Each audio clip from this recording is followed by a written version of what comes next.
ça a été pendant mon cursus à la faculté, où j'ai fait un premier stage dans le service de soins palliatifs de l'hôpital à Poitiers.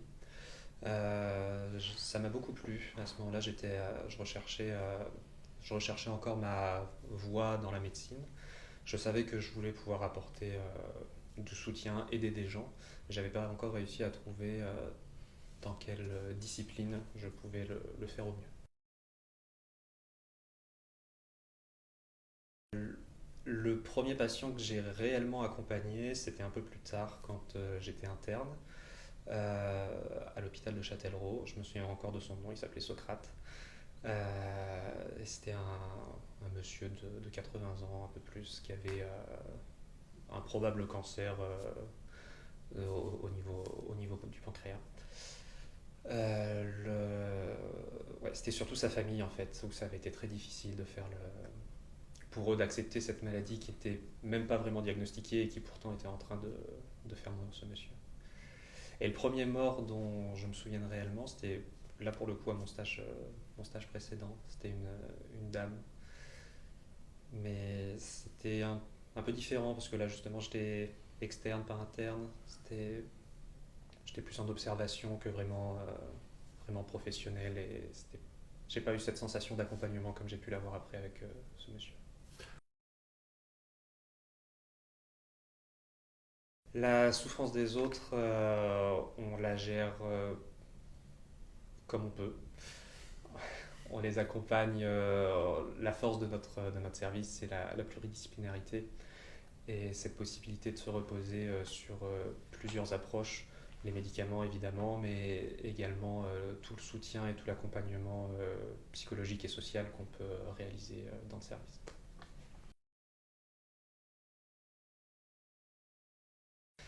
Je pense qu'on s'y habitue pas. On s'habitue à la côtoyer, mais on s'habitue pas, on ne l'accepte pas en tout cas. Et c'est le fondement même de notre boulot justement de pallier à tous ces symptômes, à toute cette souffrance et de faire tout ce qu'on peut pour que le patient soit le plus confortable possible. Pour ce qui est de la mort, je pense qu'on ne peut pas travailler en soins palliatifs si on n'a pas nous-mêmes fait ce cheminement et conscience que de toute façon on va tous mourir un jour. Donc d'une certaine façon on s'y habitue pas mais on s'y prépare en tout cas, on sait que ça va arriver.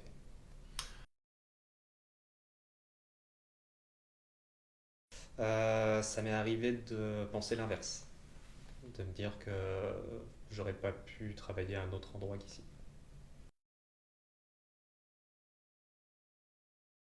Ça arrive, oui. Il y a des situations où on ne peut pas s'empêcher, malgré la distance qu'on essaie de prendre et qu'on essaie de garder vis-à-vis justement de la souffrance et de l'histoire du patient.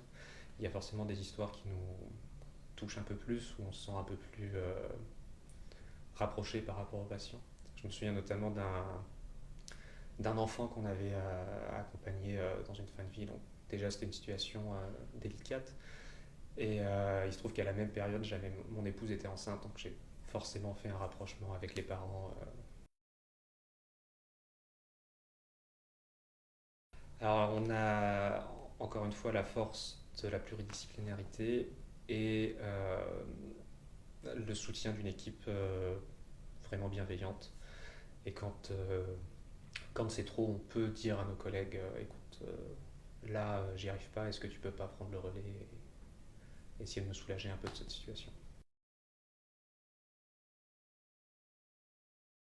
Euh, Ça nous est arrivé. Nous, les médecins, on est en général un peu plus préservés parce que c'est pas nous qui sommes en première ligne, qui sommes en contact direct avec les corps malades et la dégradation des gens.